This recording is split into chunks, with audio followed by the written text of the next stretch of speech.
right, there's Mom taking Cece out in this crazy, it's pouring rain and the wind has been gusting. Oh, there it goes. There it goes. Cece's not happy about being outside. But yeah, look at that.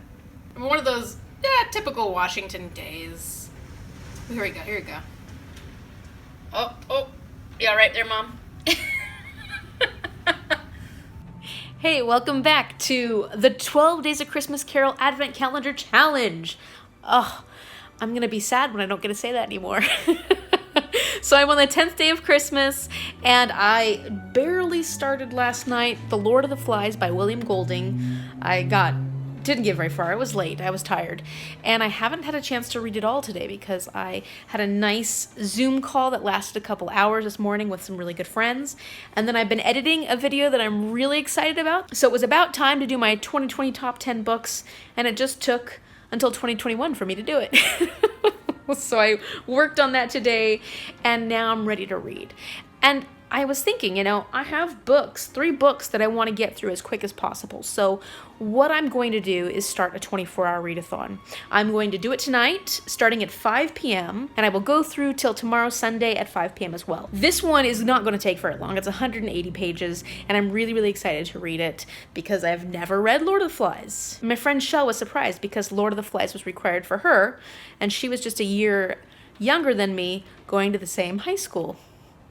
Maybe it was required. I was a terrible student back then. It's possible I didn't read it.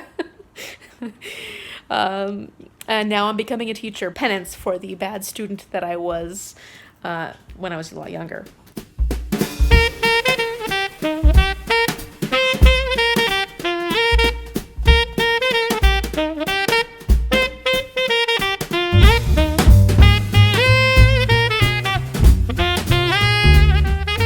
So I'm about page 55 so far, and at this point, you start out with the boys being stranded on this island. It was from a plane crash, and there's no living adults. The ringleader is Ralph. Well, he is the fair-headed boy who is very confident, and even though he's not necessarily the smartest kid, he is the most confident child, so he is voted to be the leader.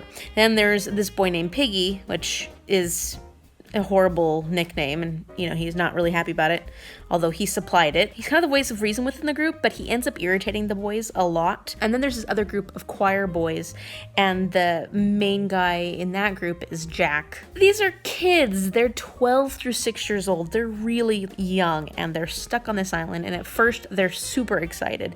They throw off all their clothes, they get naked, run around, and go crazy. Then they come up to the top of the mountain to see that it is an island, and they're just having so much fun, and they're enjoying the fact that there's no adults around. But of course, it's a huge group of kids, and Ralph is the leader, and yet nobody wants to listen to him. He is trying to get them to do certain things, they ignore him, and stuff starts going wrong. So this is really interesting so far. I'm not sure how crazy I am about William Golding's writing style.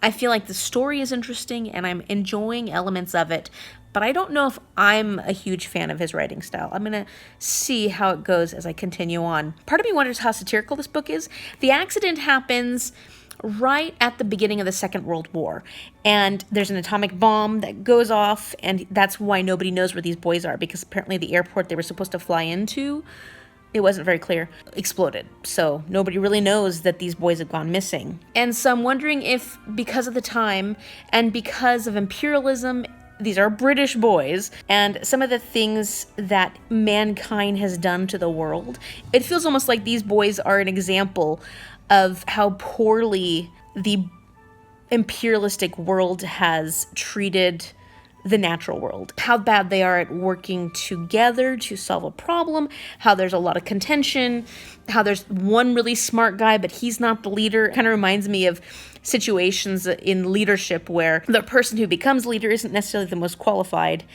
and then you kind of see how dissent starts to happen from that. And it also shows how destructive these kids can be on this island, which might also be reflected in how destructive World War II was on the world. I'm pulling meaning out of this that has maybe a lot to do with the world in general during the time of this book that he wrote it.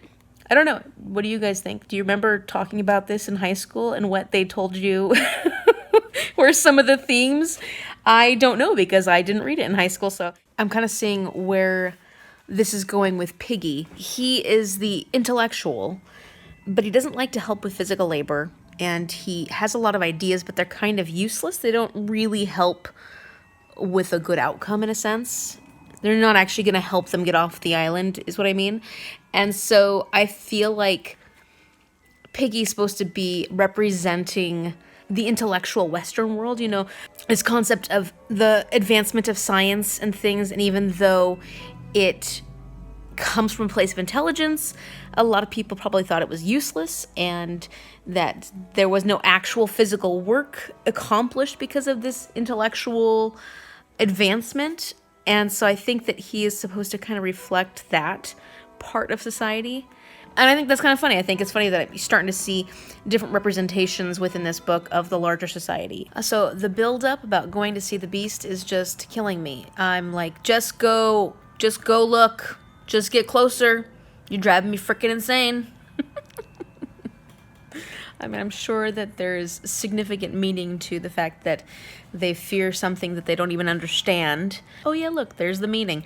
They're making all these assumptions about this thing they fear, this beast, this horrible thing, and all of their assumptions are wrong, and yet they're too afraid to go and actually, you know, clear things up, which, you know, that does make absolute sense for Western society and the things that we fear and make into these horrible, horrible things, but are unwilling to actually find out what the reality is. I can't read about another meeting between you kids talking about what should we do, what should we do, what should we do. Go look.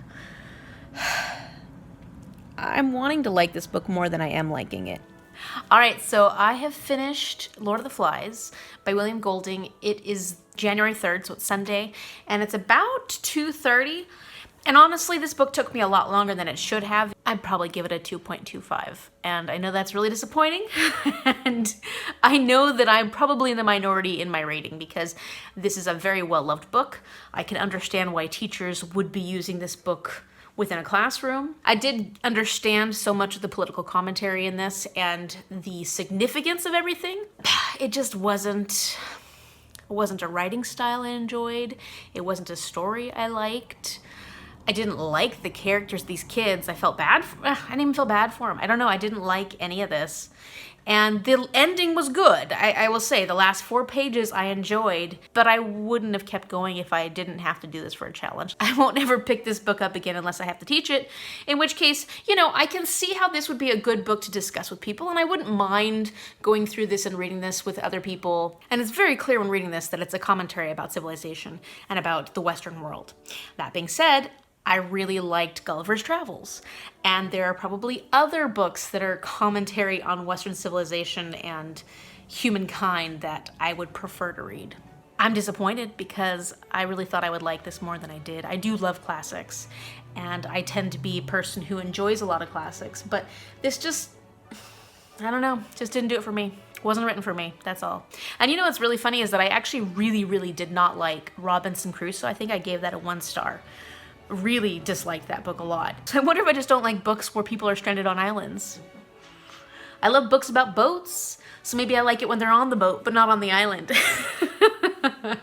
Anyways, I'm really sorry if this is a book that you have loved, especially in your childhood, and I'm totally dissing it. It's just, I can't help that that's how I felt about it. Okay, let's get back to some fun positivity because I feel so terrible. I'm so sorry. So on the 11th day of Christmas, my true love gave to me 11 pipers piping. We are so close, guys. I can feel it. We're almost there. For the first book that I could possibly read for 11 pipers piping, and this one is funny because this would be my top pick, except that a friend of mine has just said she would love to buddy read it with me. And so I'm like, oh, that would be fun if I don't end up reading it for this challenge. That is Station 11 by Emily St. John Mandel. And this is an adult sci-fi dystopian book. Everybody I hear talk about it just absolutely loves it. It should be interesting considering our past year of pandemic to read as a dystopian novel. But this is about an actor and a group of actors. Things start happening and the end of the world comes. I don't know exactly what the end of the world means in this story, but basically it's the end of the world. And he becomes part of this traveling troupe of actors. And they're mostly in the Michigan area, it sounds like, or the Great Lakes region. You're seeing life in this ruined world from each person's perspective. I think it's a POV book. I'm not positive on that. And at one point they come up against this self-proclaimed prophet who could be very dangerous and could cause them a lot of problems. I'm not sure what to make of it, and I'm not sure if I'm giving you a decent synopsis, but I really want to read this. But I'd like to wait and see if I can read it with my friend Katja Weinert. And if you haven't checked out her channel, I will link her down below. She's fantastic, and it would be a lot of fun to read this with her. The second one would be great for my 24-hour readathon. It's a graphic novel. It's a nice little short graphic novel called Piper by Jay Asher and Jessica Freeberg, and the illustrations are by Jeff Stokely. And this is about a girl who, she's actually deaf. She's kind of been ostracized by her community, but she writes stories and she has these fantasies and daydreams about finding her fairy tale love. So I guess it's kind of a romance, but as you can tell from the picture, sort of like a dark romance.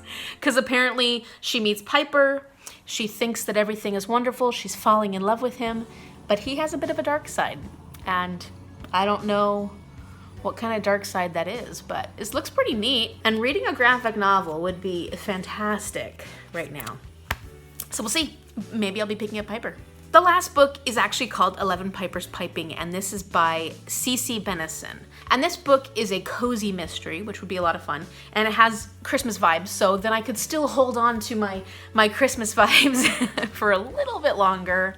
And this is about Father Thomas Christmas. He has the job, which he doesn't really want, of saying grace at this yearly supper. And it's this big event that's held that he just doesn't want to go to because I don't think he likes the people, or some reason he doesn't want to be at it. But he has to do it because that's his job. There's a group of Scottish pipers there to entertain and be part of the festivities.